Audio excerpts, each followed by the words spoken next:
咁今日咧，我哋就用 Ohlins 嘅 Byron Drape 先生嘅經驗同埋角度，帶我哋去理解下佢對避震嘅調整同埋設定嘅方向。咁啊，睇下熒幕前面嘅你對避震嘅理解同埋設定係唔係朝住緊一個正確嘅方向邁進緊啦？咁以下係一個 MotoGP 嘅節目啦。咁呢個係 Ohlins Byron 同埋 Byron Drape 先生嘅訪談節目嚟嘅。咁好啦，我哋事不宜遲，咁我哋就即刻上堂啦。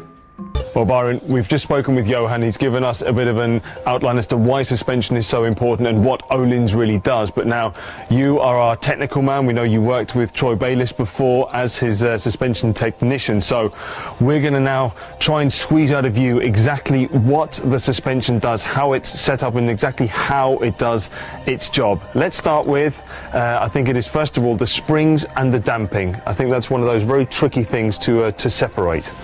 Yeah, that's right. It's a very common mistake for people to understand which does which job. So the spring basically on one hand is there to hold up the sprung mass of the bike, the rider, and the damping itself is there to control the movement of the chassis and the spring. So as you can see, as a motorcycle hits a bump, the rear of the motorcycle compresses. This compresses the shock absorber and allows the shock absorber to move. Inside the shock we can see that the piston pushes oil up through a valve, backwards through a one-way valve and in behind the main piston in this particular shock absorber. At the same time there's some displacement from the piston shaft moving out through into the reservoir. You can see that with the green arrows. In the rebound flow, the oil flows up around through the twin tube, through the rebound valve and backwards through a one-way valve into the front of the piston. If we zoom in on the two valves, compression and rebound, we can see that the oil flows through the compression adjuster and then backwards through the rebound one-way valve.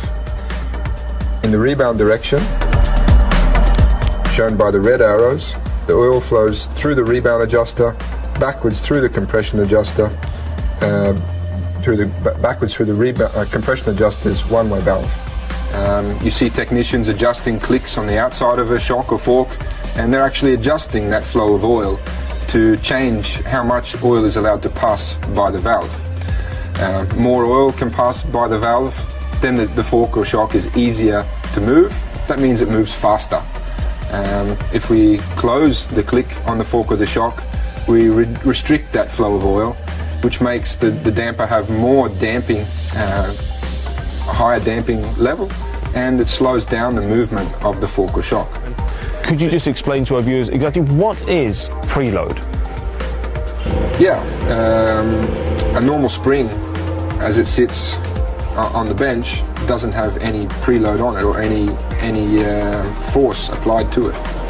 So we take the spring, we fit it to the shock absorber and we squash it down a little bit to be able to fit it to the shock absorber.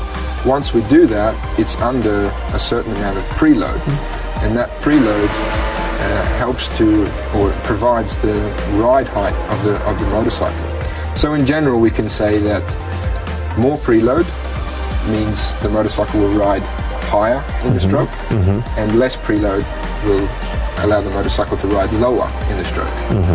The other thing that we should mention is that with a certain amount of preload added to a spring, that means that you have to overcome the force that the spring and the preload combination is providing before that spring will move.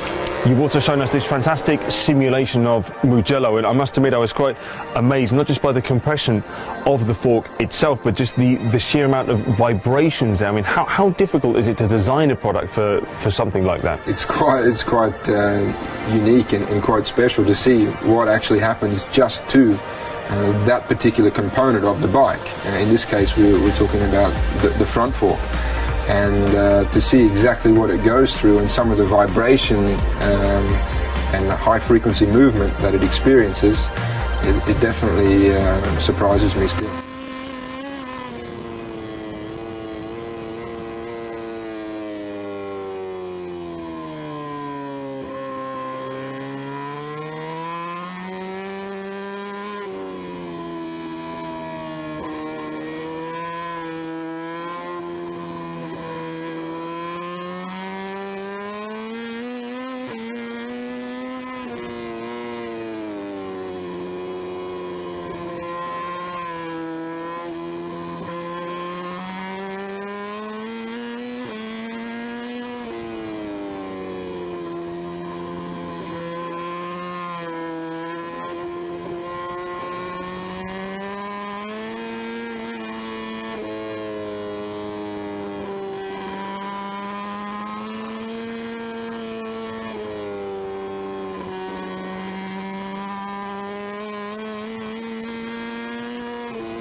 So would you say that the suspension's real aim is to almost, shall we say, keep the bike in a straight line or in a fixed position whilst it's underneath? It's the wheels that are just absorbing everything that happens out on track?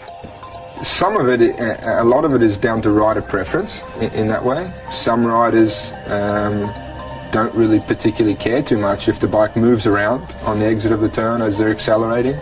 If they're braking into a turn and it wiggles a little on entry, not a big problem.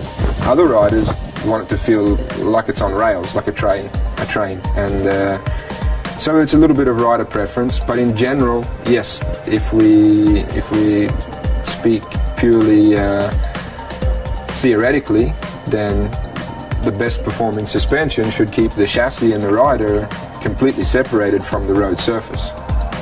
So changes in road surface can appear and bumps appear, holes, and the motorcycle will remain flat over all of that. So Byron, I think now I'd like to run you through a little exercise, just so people can understand exactly what you might do with the suspension. So I'm now going to be a rider, pretend to be a fast rider. I'm unfortunately not. But let's start with, I'm going into a turn, I'm braking hard, and the rear wheel is all over the place. What would you do? Okay, sure. So like any sort of problem solving with setup of a motorcycle, there is never one way to solve the problem. The other thing is that in general most people would probably stare at the rear of the motorcycle and start to adjust maybe preload or something like that. But we need to remember that the front and rear of the motorcycle is connected and operate together to keep the wheels in contact with the ground. So in this case, I would probably take a look at the data, or if we don't have data, we take a look at the stroke of the front fork and try to understand, is the bike using too much stroke on the front and lifting the rear wheel? In that case, it's probably too soft in the front and we need to go harder with the spring rate. Is the motorcycle way too hard in the front and it's not able to dive at all in the front, and the motorcycle or the rider increases brake pressure and just lifts the rear wheel off the ground without compressing the fork? In that case, we could probably reduce the front spring rate to allow the motorcycle to dive as it should, entering a corner. If we do need to take a look at the rear, it is possible that we could reduce the preload on the rear shock, which will allow the motorcycle to ride a little lower on entry to the corner. In all these different situations, what you need to remember is that it won't affect the bike just for this one corner. You affect the entire circuit. So we need to take that into consideration when we're making adjustments like this.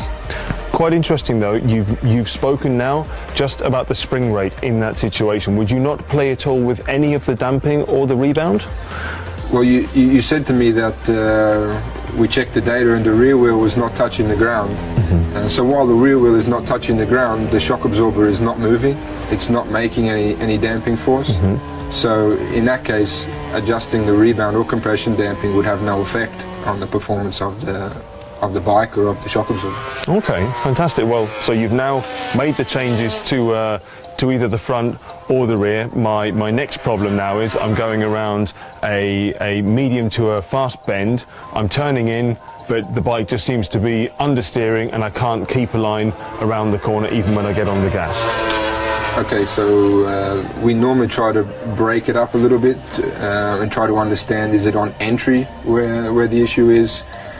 Or is it, as you say now, when you start to pick up the throttle, the bike wants to run wide and doesn't want to hold its line?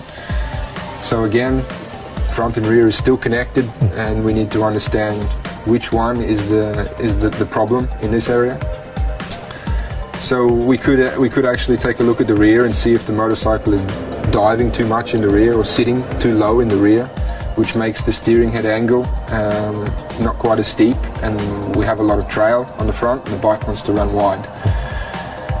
So we could adjust rear preload a little bit to raise the rear and help the bike support in the rear, or a slightly stiffer spring rate. If it's a long, fast corner like you speak about, where the bike is under a lot of G-force, then it's probably most likely the rear spring rate is a little bit too soft, and we could raise the spring rate to help support the rear of the bike and hold the bike's geometry to steer through the corner. And now, in which kind of scenario, what would I have to say to you for you to start playing around with compression and rebound on the front forks or the rear? Is that then really once you say got the main problems fixed, and then you're really just looking for the finer details?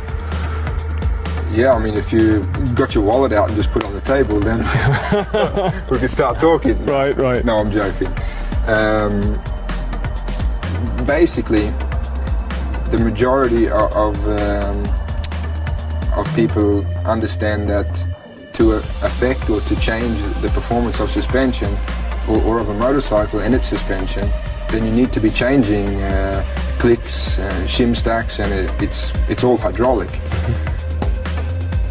Being able to change the performance of the suspension or make a big difference to the performance of suspension and the motorcycle setup just with hydraulics is very difficult.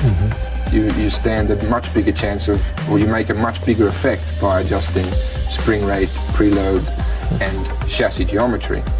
But if we found ourselves in a situation where we can see that, again, as you brake into a corner, the front fork dives very fast, then we would want to start to adjust the clicks on the compression of the front fork. Maybe you're starting to drive out of a corner and you feel like the bike doesn't quite have the grip that you're after, and maybe we would look at reducing the rebound damping on the rear to be able to keep the contact with the ground more consistent. So rear grip will increase a little bit like that. Always speak in the restriction that we apply to the rebound circuit or the compression circuit. So if we increase the rebound damping, then we make the shock move slower in the rebound direction. Right. If we reduce the rebound damping, we allow less restriction in the rebound circuit, and the rear shock absorber can extend faster. Well, Byron, thank you very much. Not a problem. Anytime. Cheers. 嗱個堂啊上咗咯，咁希望大家都能理解鮑玉俊文先生喺呢個節目帶出嘅訊息啦。而我睇完嘅理解係油壓系統咧當然係好重要噶啦，但係合適駕駛者嘅彈弓配搭同埋車體幾何嘅工作咧，先係我哋最需要去關注嘅項目啦。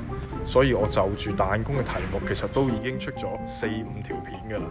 咁呢啲片入邊咧唔單止係介紹彈弓嘅重要性啦，就連 top out spring 嘅長度同硬度都係非常重要嘅題目啊！無論係 Racetech 嘅 Paul 先生啦，定係 Ohlins 嘅鮑玉俊文先生，有關佢哋嘅避震訪談節目咧，其實佢哋劈頭第一句就係問你彈弓搞掂未？所以你彈弓搞掂未啊？好啦，我哋下次再講，拜。